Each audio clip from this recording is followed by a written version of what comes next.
Bonjour, je suis Sylvestre Delmotte, je suis consultant en agro-environnement et agronome. Je travaille notamment pour le CEDAC dans le cadre du projet AgriClimat. Et avec Guillaume Gégaud, nous allons vous présenter les impacts potentiels des changements climatiques en production fourragère au Québec. Bonjour, je suis Guillaume Gégaud, chercheur en modélisation des agroécosystèmes au Centre de recherche et de développement d'agriculture et agroalimentaire Canada à Québec. Pour commencer, on va faire un petit récapitulatif de ce qu'on connaît des changements climatiques attendus au Québec. Dans un premier temps, on sait qu'à l'échelle annuelle, on s'attend à avoir une augmentation de la température moyenne et également une augmentation des précipitations totales, encore une fois à l'échelle de l'année sous forme de pluie et de neige. Si on regarde un petit peu plus dans le détail, pour l'automne et pour l'hiver, on s'attend toujours à une augmentation de la température moyenne à ces saisons-là, mais qui devrait entraîner à l'automne d'abord l'occurrence des premiers gels plus tardivement en saison, ce qui va permettre aussi d'avoir une fin de saison de croissance repoussée un peu plus tard. Autre conséquence attendue, moins de froid extrême, ils vont être moins fréquents et moins extrêmes, c'est-à-dire des températures les plus faibles seront plus douces. Par contre, on va avoir au cours de l'hiver davantage de redoux et d'épisodes de gel-dégel que ce qu'on connaissait jusqu'ici. En ce qui a trait aux précipitations, on s'attend à ce qu'elles soient relativement similaires à ce qu'on connaissait jusqu'ici en automne. Par contre, une augmentation des précipitations totales en hiver. Par contre, puisqu'il va faire plus doux, ce sera davantage de précipitations sous forme de pluie, un petit peu moins sous forme de neige. Et avec l'alternance des redoux dont on vient de parler, on s'attend au final à avoir une réduction du couvert de neige au sol, à la fois en termes de durée, mais aussi d'épaisseur maximale du couvert. Pour le printemps et l'été, on s'attend toujours à une augmentation de la température moyenne, qui devrait faire en sorte que le printemps démarrerait plus tôt, serait présent plus tôt. On aurait aussi les derniers gels qui seraient plus tôt au printemps. Et ça va permettre une augmentation de la durée de la saison de croissance des plantes, qui va se traduire par des degrés jour ou des UTM en fonction de l'indicateur qu'on utilise, qui seront donc en augmentation. Par contre, un des effets moins positifs de l'augmentation de la température en été, c'est aussi l'augmentation du nombre de jours où on aura des températures très élevées, par exemple supérieures à 30, et donc des canicules plus fréquentes aussi. En ce qui a trait aux précipitations, on s'attend à une augmentation des précipitations au printemps, par contre à une stabilité des précipitations en été, avec aussi éventuellement une modification du régime de précipitation, puisqu'on aura davantage de phénomènes de pluie intense, donc des épisodes où il pleut des grandes quantités sur une courte durée. Et ça, conjugué à l'augmentation des températures, l'ensemble de ces phénomènes-là va probablement entraîner une aggravation du déficit hydrique des plantes. On y reviendra par la suite. À la lumière de ces différents changements qu'on vient de résumer rapidement, mais qui ont été détaillés davantage dans la formation dans d'autres modules, on s'attend finalement à au moins 6 conséquences potentielles des changements climatiques sur les productions fourragères qu'on va développer Guillaume et moi dans les prochaines sections. La première conséquence, c'est une modification des risques de mortalité hivernale des plantes. La seconde concerne les risques d'érosion du sol. La troisième concerne la durée de la saison de croissance dont on vient de voir qu'elle s'allongerait. La quatrième, c'est la hausse des températures élevées qui pourrait entraîner du stress thermique sur les plantes. Le manque d'eau, les sécheresses, la hausse de l'évapotranspiration entraîneront aussi probablement du stress hydrique, dont on va revenir là-dessus par la suite. Et finalement, la sixième conséquence à laquelle on peut s'attendre, c'est éventuellement une évolution de la pression des insectes et des maladies sur les plantes fourragères. Donc pour chacune de ces menaces et opportunités potentielles, par la suite, Guillaume et moi allons nous alterner pour vous présenter un état des connaissances qu'on a pu rassembler sur ces sujets-là en termes d'impact potentiel. Le premier point dont nous allons parler concerne la survie à l'hiver des plantes fourragères. Plusieurs facteurs peuvent avoir un impact sur la survie à l'hiver, comme par exemple l'endurcissement pendant l'automne, qui est le processus au cours duquel la plante relocalise l'énergie au niveau de ses racines pour se préparer à l'hiver et résister au froid. Pour que ce processus d'endurcissement se produise, les plantes ont besoin de journées avec des températures fraîches pendant l'automne. Le deuxième facteur est la perte d'endurcissement durant l'hiver, qui peut être causée par les redoux et qui peut impacter la survie des plantes si des gels importants surviennent après cette période d'endurcissement. Un troisième facteur peut être le gel du sol qui peut entraîner le déracinement des plantes. Et finalement, le dernier facteur, ça peut être l'asphyxie qui peut survenir lors de la formation de glace au niveau du sol. Pour quantifier l'effet de ces facteurs, plusieurs indicateurs ont été proposés dans la littérature, comme ceux proposés par Bélanger et al. En 2002. Je vais vous en lister quelques-uns brièvement, puis on va revenir sur chacun d'entre eux dans les diapositives suivantes. Alors tout d'abord, pour l'endurcissement, on peut utiliser les degrés froids pendant l'automne, avant le premier gel important. Il est aussi à noter que l'excès de pluie durant l'automne est un facteur qui peut nuire à l'endurcissement. Ensuite, pour l'effet du gel-dégel du sol, on peut utiliser la fréquence et la quantité des précipitations sous forme de pluie pendant l'hiver, ainsi que l'épaisseur du couvert de neige. Puis, pour quantifier l'effet des pertes d'endurcissement, on peut utiliser l'accumulation de degrés jour lors des redoux hivernaux. Et finalement, la fréquence des froids extrêmes peut aussi être un indicateur utilisé. Alors ici, on va revenir plus en détail sur l'endurcissement, qui est pour mémoire le processus par lequel la plante relocalise l'énergie au niveau de ses racines pour se préparer à l'hiver et résister au froid. Le graphique de cette diapositive montre le cumul de degrés froids pendant l'automne dans la région du Saguenay-Lac-Saint-Jean de la fin des années 80 jusqu'aux valeurs projetées par les modèles climatiques en 2070. On voit que pour cette région, on passe d'un cumul d'environ 88 degrés froids sur la période 1991-2020 à un cumul d'en moyenne 83 degrés froids sur la période 2041-2070. Donc on a plutôt une légère diminution du cumul au cours du temps. Et on considère généralement qu'une valeur de 100 degrés froids est nécessaire pour avoir un endurcissement correct. Maintenant, concernant la couverture de neige qui joue un rôle d'isolant et protège les plantes du froid, il faut s'attendre globalement à une diminution de l'épaisseur du couvert de neige et de la période d'enneigement. Alors à titre d'illustration, on présente ce graphique qui montre l'épaisseur de neige simulée pour la période historique 1971-2000 dans la région de Québec. Si on regarde maintenant les projections climatiques futures, ça suggère que dans un futur proche, on pourrait s'attendre à une diminution de l'épaisseur maximale du couvert de neige d'environ 15 à 20 cm, un retard du début de l'enneigement d'environ une semaine, et une fin plus hâtive de l'enneigement d'environ 2 semaines. Dans un futur plus lointain, donc à l'horizon 2050-2079, les projections indiquent que l'épaisseur maximale pourrait diminuer de 30 à 50 cm, et l'enneigement commencer 8 à 10 jours plus tard et finir 30 à 40 jours plus tôt. Ensuite, concernant les pertes d'endurcissement pendant l'hiver, l'indicateur dont on a parlé précédemment est le cumul de degrés jour durant les redoux hivernaux, c'est-à-dire les périodes pendant lesquelles la température passe au-dessus de 0 degrés Celsius. Pour la région de l'Outaouais, qui est illustrée sur cette diapositive, les projections climatiques indiquent qu'on pourrait passer de 32 degrés jour en moyenne sur la période 1991-2020 à 38 degrés jour de cumul, donc pendant les redoux hivernaux, sur la période 2041-2070, ce qui traduit une augmentation des risques de perte d'endurcissement pendant l'hiver dans cette région, et ce qui est aussi le cas dans la plupart des régions au Québec. Finalement, pour terminer, concernant la survie à l'hiver, le dernier indicateur dont on va parler dans cette présentation est la fréquence des froids extrêmes durant l'hiver. Les valeurs seuil de ces froids extrêmes vont varier d'une culture à une autre, mais ici on a choisi d'illustrer le nombre de jours avec une température minimum inférieure à moins 25 degrés Celsius en Montérégie. On voit assez clairement sur le graphique que selon les modèles climatiques, on peut envisager une diminution assez importante du nombre de jours avec des froids extrêmes, ce qui viendrait donc plutôt favoriser la survie à l'hiver des cultures.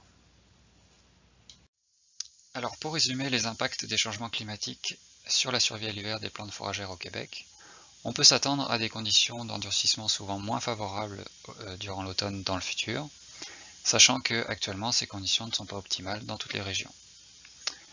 On peut aussi s'attendre à moins de froid extrême, mais dans le même temps, on peut aussi s'attendre à moins de couverture de neige et plus de pluie l'hiver, ce qui peut causer plus de risques de perte d'endurcissement et plus de risques liés à la présence de glace et de gel dans le sol. Je terminerai cette section en mentionnant que le module 3 de la formation présente un certain nombre de pratiques qui peuvent être envisagées pour favoriser la conservation de la neige dans les champs. Merci Guillaume. On en vient donc à la deuxième section qui porte sur la hausse des risques d'érosion des sols en lien avec les changements climatiques. On l'a vu tout à l'heure, la hausse des précipitations totales, notamment sous forme de pluie durant l'hiver, va entraîner potentiellement une hausse des risques d'érosion des sols, puisque de l'eau liquide sur un sol gelé a tendance à faire plus d'érosion. De même, les débits vont être plus importants à la fois dans les cours d'eau, mais aussi l'eau qui va ruisseler sur les sols pendant l'hiver, ce qui va donc entraîner davantage de risques d'érosion. Et puis, durant l'été, on s'attend à avoir davantage de pluie qui va tomber sous forme d'épisodes de forte intensité, et des épisodes intenses sur des sols potentiellement plus secs, notamment du fait des déficits hydriques aggravés, comme on va le voir par la suite, risquent d'entraîner davantage d'érosion, puisque des sols secs ont une capacité d'infiltration qui est plus faible. D'ailleurs, à titre d'exemple, la Société américaine de conservation des sols et de l'eau a rapporté en 2003 qu'ils observaient une augmentation des épisodes de pluie de forte intensité, mais de courte durée, donc on parlait des épisodes de 15 et 30 minutes, et que lors de ces épisodes, ils estimaient qu'on avait donc davantage d'érosion des sols. Ils ont aussi, dans cette analyse, estimé qu'une augmentation des précipitations annuelles de l'ordre de 10%, telle qu'on s'attend avec les changements climatiques, entraînerait probablement une hausse du ruissellement de l'eau de l'ordre de 25%, donc la partie de l'eau qui va rester en surface du sol pour rejoindre directement les fossés puis les cours d'eau, et une augmentation de l'érosion des sols de l'ordre de 24%. On peut donc s'attendre à une hausse des risques d'érosion, en particulier, comme on peut le voir sur la photo ici, si à la fin de l'hiver, lors d'épisodes de pluie ou lors de la fonte de la neige, le sol était laissé à nu ou avait été travaillé à l'automne précédent, où on a donc des risques de formation de rigoles et donc de perte de sol. C'est un risque qui est beaucoup plus présent en culture annuelle, puisque quand on a des cultures pérennes, elles ont des racines qui permettent de venir stabiliser les agrégats et donc de limiter ce risque d'érosion des sols. Clairement un avantage des cultures pérennes dans la lutte au changement climatique. Je te repasse la parole Guillaume pour la suite. Le troisième aspect que l'on va aborder dans cette présentation concerne la durée de la saison de croissance. Plusieurs changements sont attendus, notamment au début de la saison de croissance qui pourrait être plus précoce, des températures quotidiennes plus élevées et un effet de la hausse de la concentration atmosphérique en CO2. Ces trois changements devraient entraîner une croissance accélérée des plantes et une saison de croissance plus longue. On peut ainsi envisager des déplacements d'espèces et l'introduction de nouvelles espèces de plantes fourragères qui ne pouvaient pas être cultivées jusqu'ici. Alors les deux diapositives suivantes illustrent de façon plus concrète les effets attendus de ces changements sur le mélange fléole-luzerne.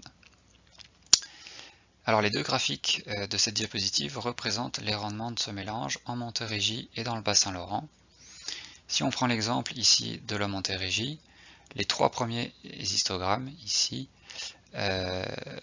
représentent le rendement potentiel obtenu par modélisation pour chacune des coupes de la période de référence 1971-2000. Le point au-dessus de ces trois histogrammes représente le rendement annuel moyen simulé pour cette même période de référence.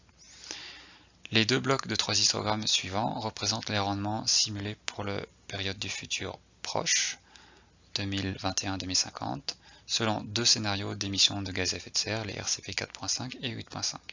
Puis les deux dernières séries d'histogrammes représentent encore une fois les rendements simulés pour chacune des coupes, cette fois-ci dans le futur lointain, donc pour la période 2051-2080, et selon toujours les deux mêmes scénarios d'émissions de gaz à effet de serre, les RCP 4.5 et 8.5. On voit de manière générale une augmentation du rendement de la première coupe et plutôt une stagnation, voire une diminution de rendement pour les coupes suivantes. Si on regarde le rendement annuel global, on a globalement une légère hausse en Montérégie, et dans le Bas-Saint-Laurent, on a sensiblement les mêmes conclusions avec une augmentation du rendement de première coupe et une stagnation, voire une légère diminution du rendement en deuxième coupe. Et globalement, si on regarde le rendement annuel, plutôt une légère augmentation d'environ 15% si on conserve le régime de coupe actuel, donc sans adaptation de la régie. Alors la diapositive suivante présente les résultats des mêmes simulations pour les mêmes deux régions, mais cette fois-ci en termes de valeur nutritive des fourrages, qui est illustrée grâce à la teneur en fibres NDF. On observe alors ici une tendance à l'augmentation de la teneur en fibres NDF dans les scénarios futurs, comparé aux scénarios de référence, aussi bien en Montérégie que au Bas-Saint-Laurent. Cela indique donc que sans adaptation de la régie, on peut s'attendre à une légère augmentation des rendements annuels, mais dans le même temps, une diminution de la valeur nutritive des fourrages. Il est probable qu'il sera donc nécessaire d'adapter la régie des plantes fourragères pérennes dans le futur, et c'est ce qui est détaillé dans les modules 3 et 4 de la formation. Alors comme on peut s'attendre à une augmentation des températures dans le futur, il est également probable qu'on en va assister à une augmentation des stress thermiques et des périodes de canicule. Or, il faut noter que les températures optimales de croissance sont variables selon les espèces, avec par exemple des températures optimum de croissance de 20 à 30 degrés pour la luzerne, 15 à 20 degrés pour la fléole, ou 20 à 25 degrés pour la fétuque élevée. Il est donc possible que certaines espèces souffrent plus que d'autres des températures plus élevées attendues dans le futur. Pour illustrer cela, la diapositive suivante montre le facteur de stress thermique calculé par un modèle de croissance de plantes pour la luzerne et la fléole en Montérégie et dans le Bas-Saint-Laurent. Alors ce facteur de stress varie de 0 à 1, avec une valeur de 1 indiquant des conditions de température optimales pour la croissance et une valeur de 0 indiquant aucune croissance possible. Alors sur les graphiques que je vais vous présenter, les courbes bleues montrent ce facteur de stress pour la période de référence 1971-2000. Alors pour la luzerne, on voit qu'en Montérégie, la croissance est proche de l'optimum, environ des jours 180 à 240, ce qui correspond grosso modo au mois de juillet-août. Pour le Bas-Saint-Laurent, on voit que cette période de croissance optimum est plus courte, et se limite à une vingtaine ou une trentaine de jours. Pour la fléole, par contre, on voit qu'en Montérégie, au cœur de l'été, même déjà dans les conditions actuelles, ce facteur de stress thermique diminue, ce qui indique des conditions de croissance moins favorables du fait d'une température trop élevée. A l'inverse, dans le Bas-Saint-Laurent, on a pour la fléole une assez longue période au cours de l'été avec des températures proches de l'optimum de croissance pour cette espèce. Alors dans le futur, ce qui est illustré par les courbes en pointillés noirs et en tirés rouges, donc pointillés noirs pour le futur proche, tirés rouges pour le futur lointain, on voit que les conditions de température pendant l'été deviendront sans doute de moins en moins optimum pour la croissance de la luzerne et encore plus pour la fléole, avec des valeurs de stress thermique qui seront plus faibles. Cependant, on peut voir aussi que la fléole gardera son avantage au printemps, avec des conditions de température proches de l'optimum plus hâtives que pour la luzerne, aussi bien au Bas-Saint-Laurent qu'en Montérégie. Donc ça termine la section concernant les effets attendus de l'augmentation des températures et on va maintenant regarder ce qui est attendu au niveau des effets sur le stress hydrique estival et ce sera présenté par mon collègue Sylvestre. Merci Guillaume. Effectivement, autre conséquence attendue, l'augmentation du stress hydrique et donc des sécheresses pendant l'été.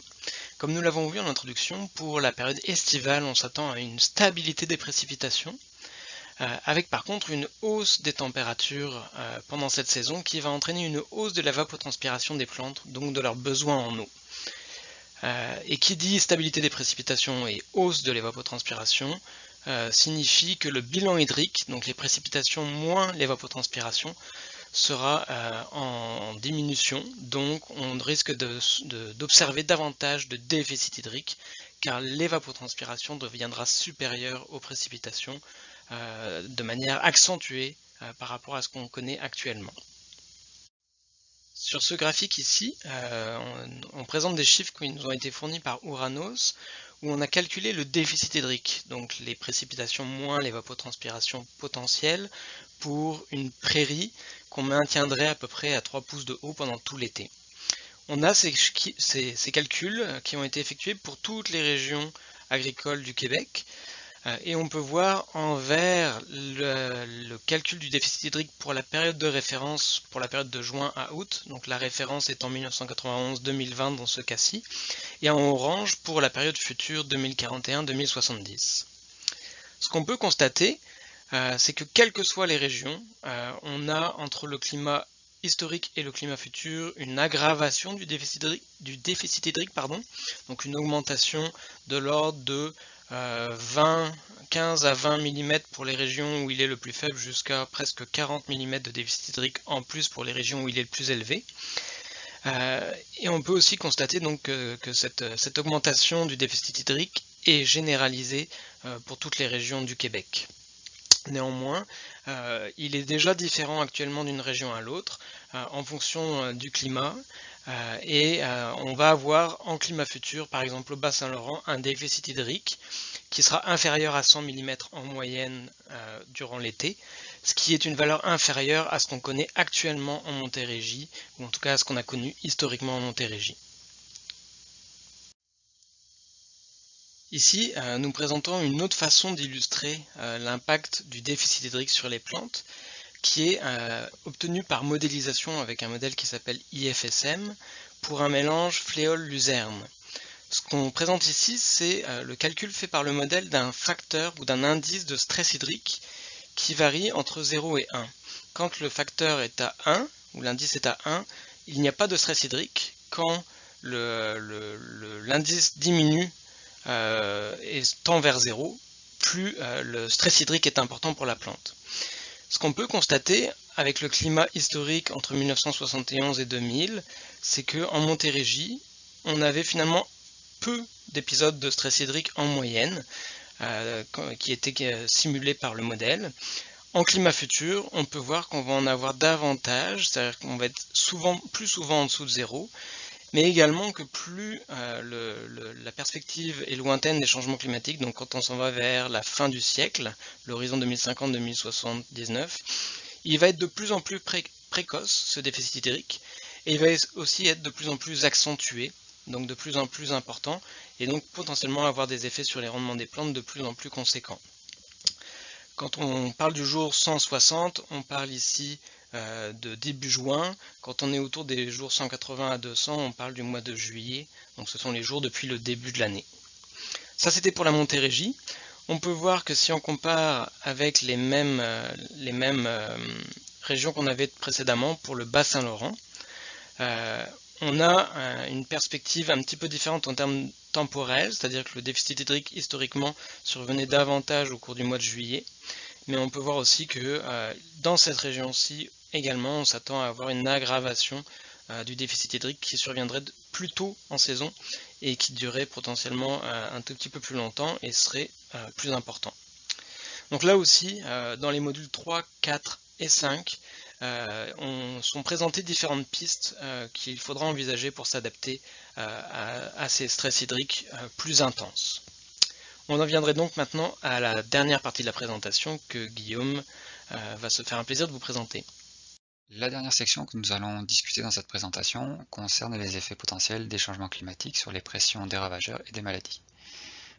Concernant les insectes, la hausse des températures est plutôt favorable à la survie à l'hiver de certaines espèces, ainsi qu'à leur arrivée plus hâtive au printemps, et ou éventuellement à davantage de cycles de reproduction. Concernant les maladies, l'humidité et les températures printanières qui sont prévues en hausse sont plutôt favorables à l'apparition de ces maladies. Cependant, les canicules estivales pourraient en défavoriser certaines. Donc on a plutôt globalement des risques en hausse, à la fois pour les ravageurs et pour les maladies, avec notamment plusieurs ravageurs à surveiller, comme la cicadelle de la pomme de terre, le charançon de la luzerne, l'hespérie des graminées ou bien encore la sauterelle. Alors on arrive à la fin de cette présentation et en guise de conclusion générale, on peut dire que les changements climatiques représentent à la fois des menaces et des opportunités. Des menaces comme par exemple les risques croissants sur la survie à l'hiver des plantes fourragères, et des opportunités comme par exemple la possibilité d'utiliser de nouvelles cultures ou de bénéficier de l'allongement de la saison de croissance. Ces menaces et opportunités seront probablement variables selon la région, comme on l'a vu par exemple entre la Montérégie et le Bas-Saint-Laurent. Et finalement, on vous invite à consulter les autres modules de la formation pour avoir un aperçu des options d'adaptation qui sont envisageables pour améliorer la résilience et la performance des plantes fourragères dans le contexte des changements climatiques. Merci de votre attention. Je vous remercie également pour votre attention et je voudrais remercier Marie-Noëlle Thivierge et Jennifer Filion qui ont révisé des versions précédentes de cette présentation et nous ont aidé à l'améliorer. Bonne continuation dans votre formation.